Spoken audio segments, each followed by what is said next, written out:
Okay, I want to sort of move to a thing that I do. It's one of the games that I do on my show here. It's called Choose Between Two.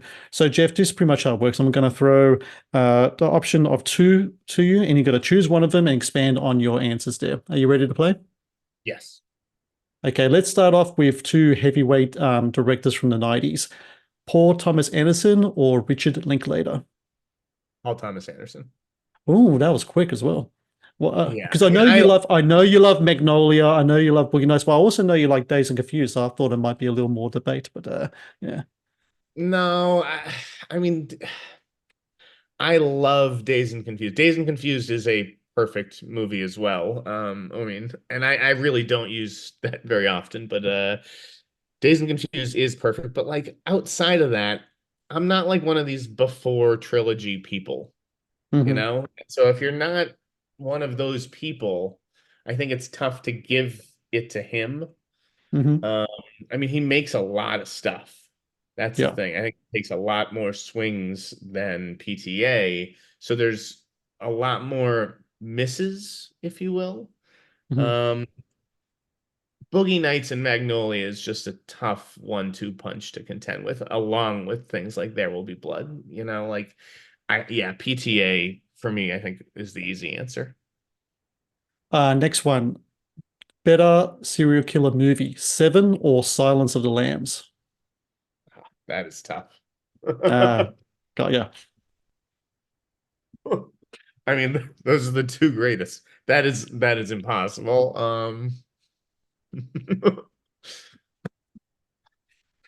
I hate you for making me say this. I think that the answer is probably The Silence of the Lambs. I think people really underappreciate how it's and it sounds weird because that's the movie, like especially in the early 90s, swept at the Oscars, really changed the trajectory of everyone that was on that film, from even Anthony Hopkins, like even up to that point. I think that kind of made him a movie star. He was a very big actor, but that made him a movie star, Jodie Foster as well. But I think kind of people sleep on that a little bit, even to the fact where sometimes I'll watch kind of like movie reaction videos and like the younger generations, like, oh, I never heard of this film before. It's like, how the hell have you not heard of this film before? But Seven, they kind of heard of because, Brad Pitt's in it and such as a little bit of a component on there. But that movie, man, it's just something else. And it's great because it seems like every other film that we have, even with something like Longlegs coming out later this week, I think there's threads from that movie that goes through all the way through to Seven, to Zodiac, and to these other films as well. I think it's a fantastic film. I mean, those are two of my top five movies, maybe. Like, that's tough to choose. Next one. Better slasher, Halloween or Scream? Better slasher. Oh, that's tough. So just as a slasher series, As a film, the first films. oh, the first films. So Carpenter's 78 and Scream from 1996. Oh man. All right, give me 30 seconds here. I gotta think about this. I'm gonna say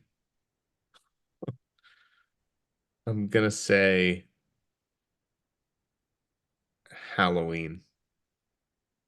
Such a great film.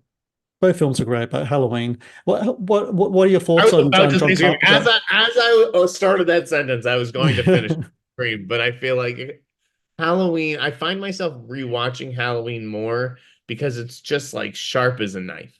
Like, I mean, it's Mm, just like it delivers. You have to watch it every Halloween. mhm. Scream. These are impossible questions, Matthew. How dare you?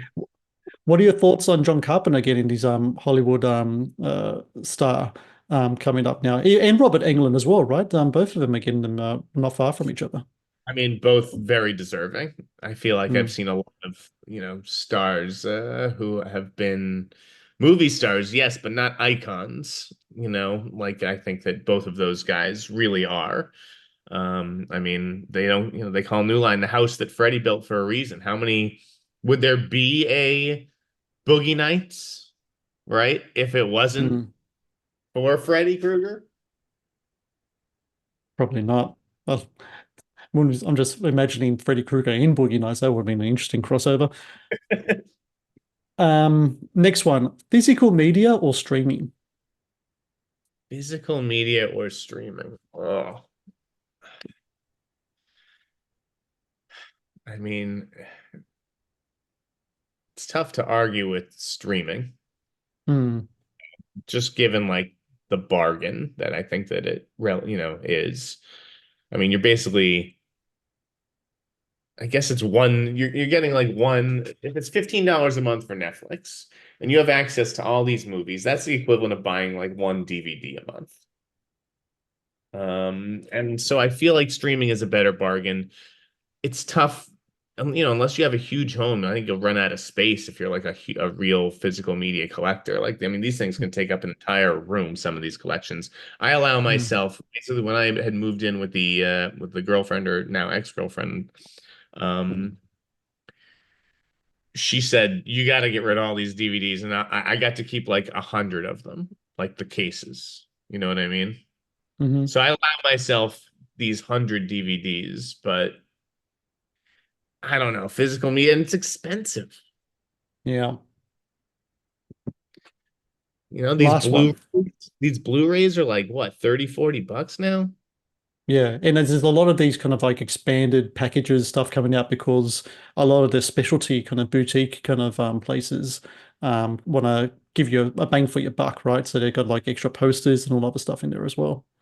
Of course. I mean, some of these releases are absolutely gorgeous. It's amazing, whether it's Criterion or Arrow or Umbrella, or, whatever these companies do. But yeah, I don't know that I could keep up with it. And I would feel this pressure too if I was truly committed to physical media collection. Last one for to choose between two. You're in the cinema, about to sit down. Are you munching on popcorn or candy? Candy. So Candy. my What's your family go-to?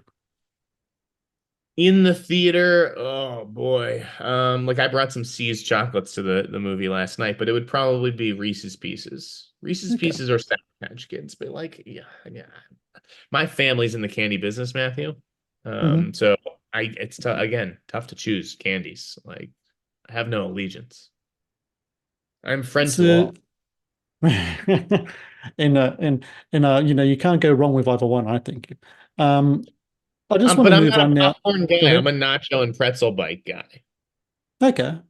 I had one person saying hot dog. What's your feeling I've on never that? had a hot dog Really? Not ever in my one. life. Nope. You in New York for 4 years, NYU. How can you not go past me on a American, hot? and I have never had a hot dog. I've never had a salad. I know about the salad part. The salad part I can kind of understand, but the hot dog one's kind of crazy. No one can tell me what a hot dog is, Matthew. No one can tell me what it is. I seen the components in it. Yeah, it's just made out of discarded parts of things. I don't even know. I think Robert De Niro said it best in Goodfellas, the hoof. I think the hoof is in the hot dog. Thank you for watching the Matt's Movie Reviews channel. Please subscribe for more reviews, podcast interviews, and exclusive content.